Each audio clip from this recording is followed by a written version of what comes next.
আপনাদের একটু হাত দিয়ে আমি ধরে দেখিয়ে দিই। দেখুন ভেতরটা কত সুন্দর নরম আর উপরটা দেখুন কত সুন্দর না। খেতে কিন্তু ভীষণ ভীষণ টেস্টি হয় জানেন তো।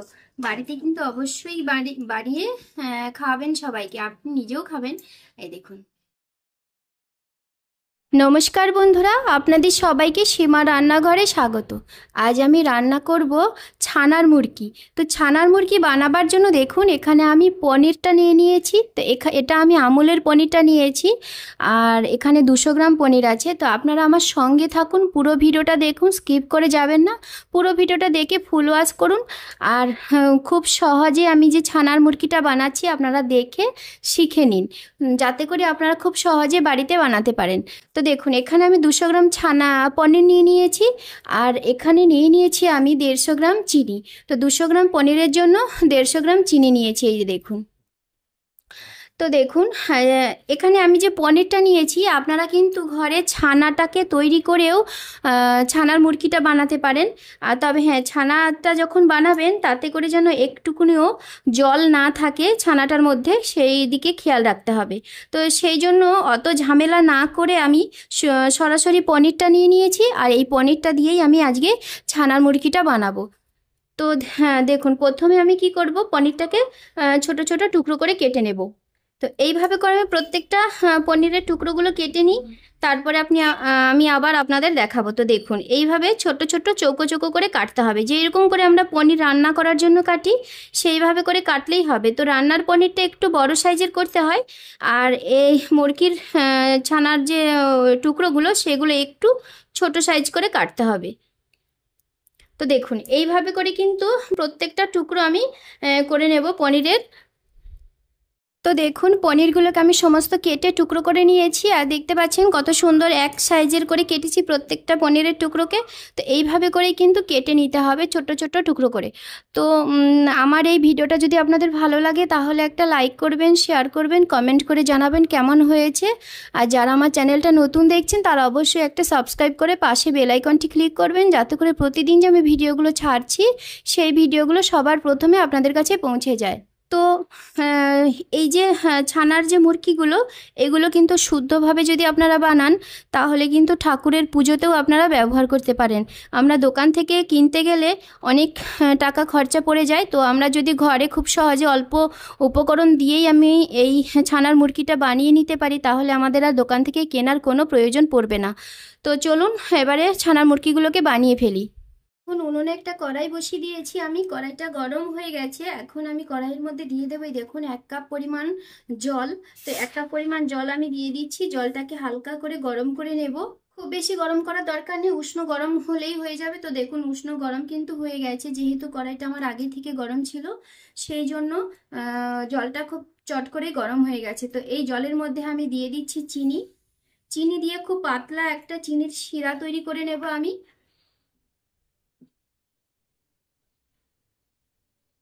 এইভাবে চিনিটাকে অনবরত নেড়ে চেড়ে আমি একটা পাতলা শিরা করব চিনিটার।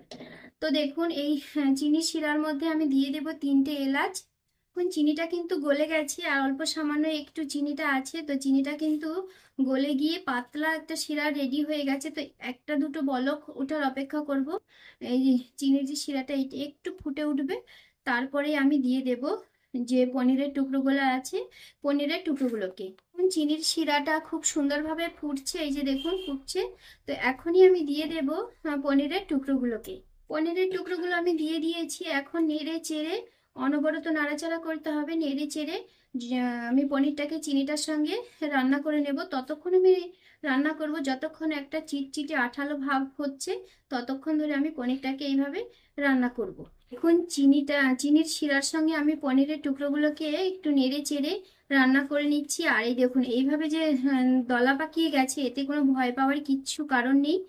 কারণ যখন আমি চিনির শিরাটাকে ঠান্ডা করে নেব তখন কিন্তু এই দলাগুলো একটা একটা করে ছেড়ে যাবে, বা যদি না ছাড়ে তাহলে হাত দিয়ে একটু ছাড়িয়ে দিলেই সুন্দরভাবে ছাড়ানো হয়ে যাবে।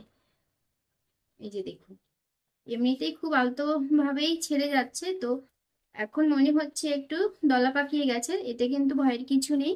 এগুলো ঠান্ডা হয়ে গেলেই কিন্তু ছেড়ে যাবে।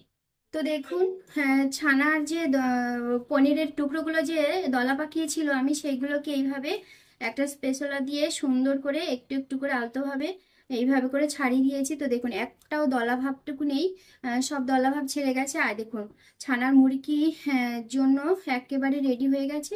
আর এখন দেখবো আমি চিনির শিরাটা আঠালো ভাব হয়েছে কিনা। এই যে দেখুন আঠালো ভাব হয়ে গেছে। তো এখন কি করতে হবে, এটাকে নামিয়ে দেব, নামিয়ে ঠান্ডা করতে দেব। তো গ্যাসের ফ্লেমটা আমি অফ করে দিলাম, দিয়ে একটু নেড়ে চেড়ে ঠান্ডা করে নেব। একদম সম্পূর্ণভাবে ঠান্ডা করতে হবে, একটু যেন গরম ভাব না থাকে। ঠান্ডা করে নিয়ে তারপরে বাদ বাকি অংশটুকু তৈরি করতে হবে। চলুন দেখি ছানার মুরগিগুলো ঠান্ডা হবার পরে কেমন হয়েছে। এই যে দেখুন চিনির শিরাটা কিন্তু ঘন হয়ে গেছে, আর চিনির শিরাটা কেমন একটা দানা ভাব হয়েছে। এই যে দেখুন, দেখতে বুঝতে পারছেন তো, এই যে কেমন একটা দানা দানা ভাব হয়ে গেছে। তো ছানার মুরগিটা কিন্তু একদম সম্পূর্ণভাবে ঠান্ডা হয়ে গেছে। তো এখন আমি গ্যাসের ফ্লেমটা ধরিয়ে দেবো। তো গ্যাসটা আমি ধরিয়ে দিয়েছি, গ্যাসটা ধরিয়ে দিয়ে এইভাবে আমি অনবরত নাড়াচাড়া করব যতক্ষণ এই চিনির দানাগুলো সম্পূর্ণভাবে এই পনিরের টুকরোগুলোর গায়ের সঙ্গে লেগে যাচ্ছে আর পনিরগুলো একদম ঝরঝরে হচ্ছে, ততক্ষণ ধরে আমি এইভাবে নাড়াচাড়া করতে থাকবো। চিনিগুলো কিন্তু একদম শুকিয়ে যাচ্ছে, আর এই দেখুন চারদিকে কেমন একটা চিনির দানা ভাব হয়ে গেছে। এই যে দেখুন কেমন শুকিয়ে যাচ্ছে না, এরকমটাই হয়ে যাবে, একদম ঝরঝরে হয়ে যাবে পনিরের টুকরোগুলো, তবেই তৈরি হয়ে যাবে আমাদের ছানার মুরগি। দেখুন চিনির শিরাটা কিন্তু একদম শুকিয়ে এসেছে, আর খুব সামান্য একটু আছে। তো এক্ষুনি শুকিয়ে যাবে আর তৈরি হয়ে যাবে আমাদের ছানার মুরগি। তৈরি হয়ে যাবে কি তৈরি হয়েই গেছে। তো আমার এই রেসিপিটা আপনাদের কেমন লাগলো সেটা অবশ্যই কমেন্ট করে জানাবেন। যদি ভালো লাগে তাহলে একটা লাইক করবেন, শেয়ার করবেন, আর যারা আমার চ্যানেলটা নতুন দেখছেন তারা অবশ্যই একটা সাবস্ক্রাইব করবেন। পাশে বেল আইকনটি ক্লিক করবেন যাতে করে প্রতিদিন যে আমি ভিডিওগুলো ছাড়ছি সেই ভিডিওগুলো সবার প্রথমে আপনাদের কাছে পৌঁছে যায়। তো দেখুন একদম রেডি হয়ে গেছে। এখন আমি গ্যাসের ফ্লেমটা অফ করে দিচ্ছি।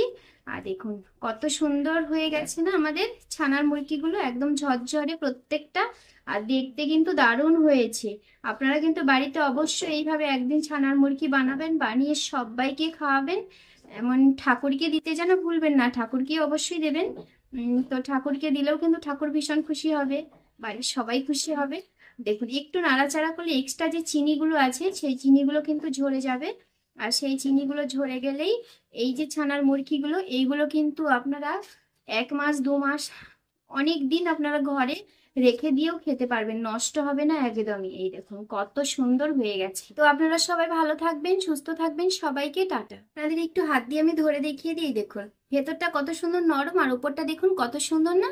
খেতে কিন্তু ভীষণ ভীষণ টেস্টি হয় জানেন তো। বাড়িতে কিন্তু অবশ্যই বানিয়ে খাওয়াবেন সবাইকে, আপনি নিজেও খাবেন।